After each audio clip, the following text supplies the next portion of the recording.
Hello again. In the last video, we looked at how the religious balance of the Roman Empire tipped from paganism to Christianity in the 300s AD. After that, in the Middle Ages, the legal structures of the Roman Empire were inherited by the Byzantine Empire, whose heartlands were in modern Greece and Turkey. The Byzantine Empire was a very Christian place indeed, dominated by the Orthodox Church.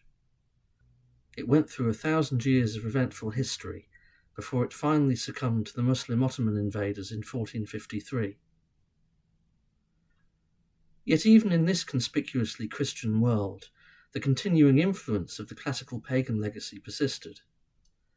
Revivals of religious paganism continued to break out every so often. They tended to be influenced by the philosophy of Plato. In the 9th century, there seems to have been something of a revival of paganism, at least among the elite. Similarly, in the 11th century, the pagan tradition was reignited. The central figure of this revival was a man by the name of Michael Psellus. Psellus was a number of things: a politician, an academic, a Platonist philosopher, a historian, a civil servant, and for a short time a monk. He was outwardly an Orthodox Christian. Indeed, he posed as a persecutor of pagans in the name of the true faith. He accused the head of the Orthodox Church, Patriarch Michael, of having fallen into paganism and occultism.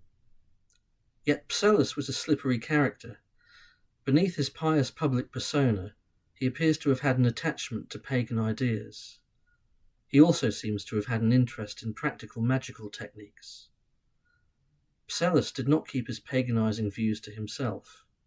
He had a pupil, John Italus, who reached the point of being formally charged with heresy and had to retract. John in turn had his own followers, including a man named Servilius, who reportedly called on the god Poseidon as he drowned himself in the sea. The last great Byzantine pagan was an intellectual of the 14th and 15th centuries by the name of George Gemistos, known as Platon. Platon was an imperial advisor and diplomat, and he stands out as a radical thinker. He has been seen as a precursor of nationalism, socialism, and totalitarianism. Mostly, however, he is remembered for his unconventional religious views. He wrote of a hierarchy of polytheistic gods under the supreme deity Zeus. But Platon's paganism was not especially devotional. It was intellectual and philosophical. He rejected not only Orthodox Christianity, but also the ritualistic and spiritual versions of paganism. He was not a mystic. Platon had high hopes for a revival of paganism. He is said to have predicted that in a few years the whole world would become pagan. Of course it didn't, but Platon did influence a number of people. He stood at the centre of a web of pagan and pagan-friendly figures whom he taught, met, or impacted. People who went on to spread pagan ideas both in Greece and in Italy, where several of them migrated for reasons connected with the Ottoman conquest of Byzantium in 1453. These people included Michael Apostoles, Demetrius of Alkabakes, Leonikos Chalcondyles, Syriac of Ancona, and Michael Marullus. The westward migration to Italy of pagan-friendly Byzantines was bound up with the unfolding of the great cultural movement known as the Renaissance. The scholars and artists of the time were profoundly attached to the Greek and Roman classics, to the point of wanting to mimic the ancient world down to the last detail. For some, this included reviving classical religion. Pagan themes are a recurring feature of Renaissance literature. A remarkable example of this is Hypnerotomachia Polyphili, a long novel which was written by a Dominican priest. The novel tells of the hero Polyphilo's dream world quest for his beloved Polia. He comes to be married to her by a high priestess in a temple of Venus, using rites which draw on both Christianity and Roman paganism. The Radcliffe Camera in Oxford is an attempt to recreate the temple. This work can be interpreted in a Christian way, but it features nymphs, Cupid, and the phallus god Priapus, and it celebrates love and sexuality in a rather un-Catholic way. Some Renaissance figures went further in their admiration for paganism. Niccolò Machiavelli looked back to ancient paganism as more vigorous than insipid Christianity. The Christian faith, to be sure, had shown people the true path, but it had also led them to look down on worldly glory. The pagans, by contrast, had regarded the glory of this world as the highest good, and this had led them to be more ferocious. Their religious ceremonies were not only magnificent, they included the violent, bloody act of sacrifice. The sight of animals being killed was terrible, and it made the worshippers terrible too.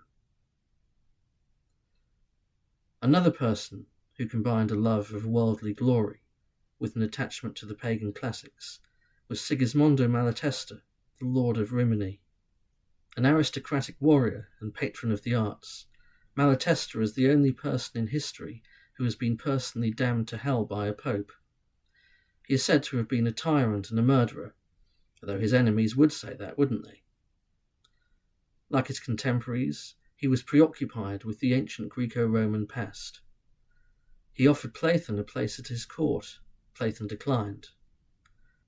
He had a local Franciscan church restructured into a kind of quasi-pagan temple, complete with images of polytheistic deities, and he ended up bringing Platon's remains from Greece and placing them there. His court literature portrays him as praying and sacrificing to the gods, conducting pagan divination rites, and believing in reincarnation. A little to the south, in Rome, an academic called Pomponio Leto started a private circle of scholars known as the Roman Academy. The activities of this academy had anti-Catholic and homoerotic overtones, and Leto encouraged its members to adopt pagan Roman names. The academy ran into serious trouble with the authorities. Pope Paul II accused its members of conspiring to assassinate him, and they were duly imprisoned and tortured. The greatest pagan-friendly figure of the Renaissance was probably the philosopher Marsilio Ficino. The son of a doctor, Ficino was lucky enough to be patronized by the ruling Medici family in Florence. He wrote and translated a series of works relating to classical philosophy and religion. He was devoted to the philosophy of Plato. He is generally regarded as a Christian Platonist rather than a pagan. Indeed, he was ordained a Catholic priest. Yet there have always been doubts about where his loyalties lay. His writings were not necessarily consistent. He decided not to publish certain translations of pagan texts, quote, "in case I should seem to be calling my readers back to the ancient worship of gods and demons." In his spare time, he sang ancient hymns to the gods, accompanied by the lyre. Ficino's most famous follower was the young aristocrat and polymath Giovanni Pico della Mirandola. Pico was one of the most precocious figures of the Italian Renaissance, as well as one of the most erratic. He ended up settling in Ficino's Florence, where he died at the age of 31. His distinctive contribution to the Platonist philosophy of the day was to enrich it with material which he had found in the Jewish mystical tradition known as the Kabbalah. As with Ficino, it may be that Pico was a highly unorthodox Catholic rather than a pagan, but he seems to have come remarkably close to advocating the worship of pagan gods, and he openly rehabilitated the practice of magic. Another figure who's worth mentioning here is the Dominican priest Tommaso Campanella.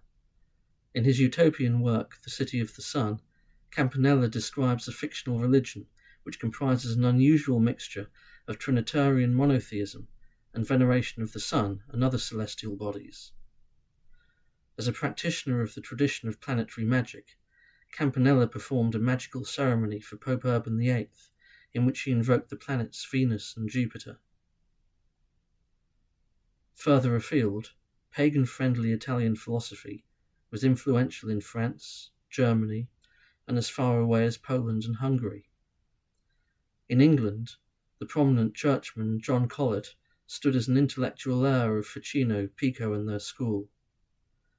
It's a mark of how threatening Renaissance paganism could be to some that Colet complained that a bishop had called St. Paul's school, which he founded, a house of idolatry because it taught ancient pagan poets. The coming of the Reformation and its after-effects effectively put a stop to paganizing experiments. Europe was consumed instead by conflicts between different forms of Christianity. But pagan revivalism was not dead, but only sleeping. In the next video, we'll look at what happened after the monopoly of Christianity began to break up in the 18th century.